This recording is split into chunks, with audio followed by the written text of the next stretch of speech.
मुस्लिम कौम को ना मेरे अजीजों सबसे ज्यादा अगर किसी चीज की पड़ी है तो वो खाने की पड़ी है। बस इसे खाना मिल जाए, कुछ मिले या ना मिले, हम हर जगह खाने के बहाने तलाश करते हैं। बोले ये काम घर में हो गया, चलो लोगों की दावत कर दो, चलो लोगों को बुला लो, लोगों को इकट्ठा कर लिया जाए, दावत कर दी जाए। याद रखना ये अमल बुरा नहीं है, लेकिन शरीयत ने जो आसानियां हमारे लिए पैदा की है, अगर तुम उस काम को मुश्किल बना रहे हो तो इसका हिसाब तुम्हें कयामत के दिन देना पड़ेगा। अब आप देखें, लोग हज करने के लिए जा रहे हैं, अब हाजियों के काफले निकल चुके हैं, अपने अपने वतन से हज करने के लिए जा रहे हैं। अब सवाल ये पैदा होता है, लोग ये पूछते हैं क्या हज करने से पहले, उम्रा करने से पहले लोगों को खाना खिलाना जरूरी है, दावत करना जरूरी है?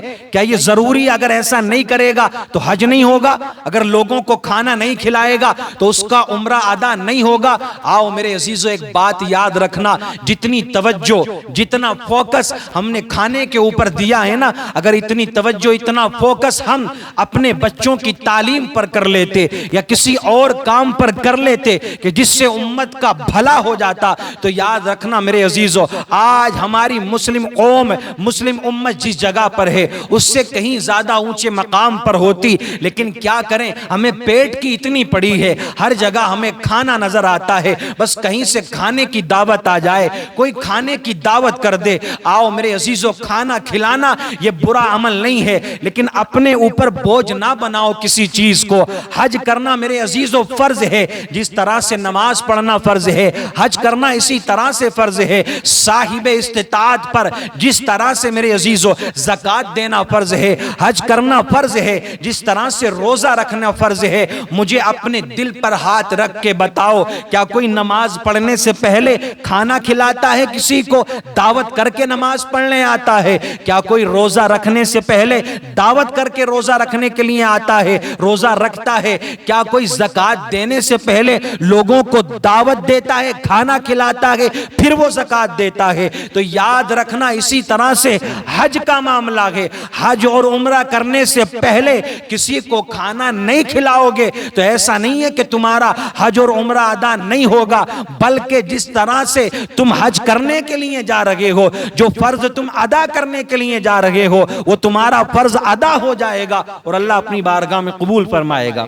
ये शरीयत ने बहुत आसानियां पैदा की हमारे लिए, लेकिन हमने ना मुश्किल बना लिए वो काम, हमने अपने ऊपर बोझ डाल लिया, बोझ। अब वो क्या होता है देखो, 3 से 3.5 से 4 लाख रुपए खर्चा हो रहा है हज करने के लिए। जो बंदा जा रहा है, एक इंसान अगर जा रहा है तो इतने ही पैसे तो वो हज में उठा रहा है। अब लोग कहेंगे मौलाना तुम्हें क्या तकलीफ है? भाई हमें कोई तकलीफ नहीं, हमारे जाने तुम पूरे गांव को खिलाओ, पूरी बस्ती को खिलाओ, पूरे इलाके को खिलाओ, अगर अल्लाह ने दिया तो पूरे हिंदुस्तान को खिला दो, हम तो ये कह रहे हैं। लेकिन यार बोझ तो ना बनाओ इस चीज को, रस्म तो ना बनाओ ना इस चीज को, ये आम तो ना करो। ये चीज किसी का नहीं है हिसाब यार, सिर्फ उसका इतना ही हिसाब है कि वो इस फरीजे को अदा कर ले, सिर्फ उसका इतना हिसाब है।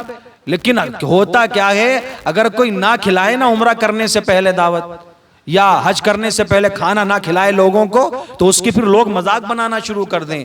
अरे लोगों की बातों पर ना जाओ, ये तो खाने के बाद में 1000 ऐब खाने में निकाल करके जाते हैं। बोले नमक नहीं था, मिर्चें नहीं थी, ये नहीं था।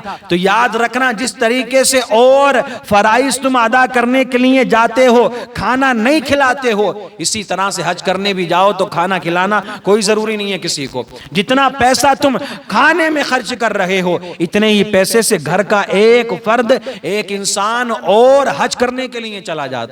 आज के हालात तो ये हैं, इतना बोझ बना लिया हमने इस चीज को। और जो लोग भी हज करने के लिए जा रहे हैं, अब तो हर चीज में, हर चीज को रस्म बना लिया गया है, हर चीज में दिखावा है।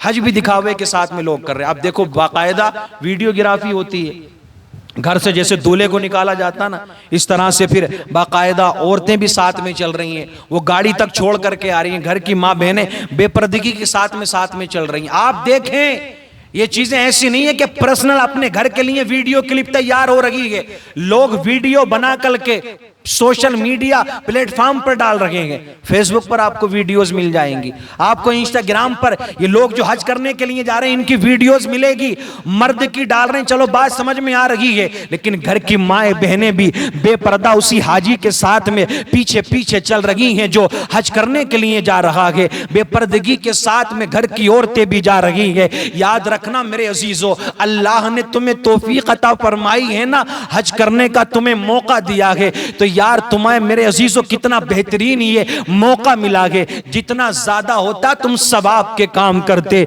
जितना जितना ज्यादा होता तुम अच्छे काम करते। अब बजाय अच्छे काम करने के तुमने अपनी घर की औरतों को बेपर्दा कर दिया। उनकी वीडियो क्लिप तैयार करने के बाद में अब तो यह भी देखा गया है कि बाकायदा कव्वाली बज रही है और हाजी हज करने के लिए जा रहे हैं, बाकायदा मेरे अजीजों ढोल ताशे बज रहे हैं, हाजियों को रवाना किया जा रहा है। अरे तुम्हें हो क्या गया है? तुम एक फर्ज अदा करने के लिए जा रहे हो या दुनिया वालों को दिखाने के लिए जा रहे हो? याद रखना मेरे अजीजों, अगर तुम्हारे दिल के अंदर ये चीज पैदा हो गई ना कि हाँ हम ये दिखावा कर रहे हैं, लोगों को पता चल जाए कि हम हज करने के लिए जा रहे हैं, ताकि लोग हमें हाजी कहना शुरू कर दें, याद रखना 4 लाख नहीं तो 40 लाख खर्च करके हज करने के लिए जाएगा, तब भी तेरा हज अल्लाह की बारगाह में कबूल नहीं होगा।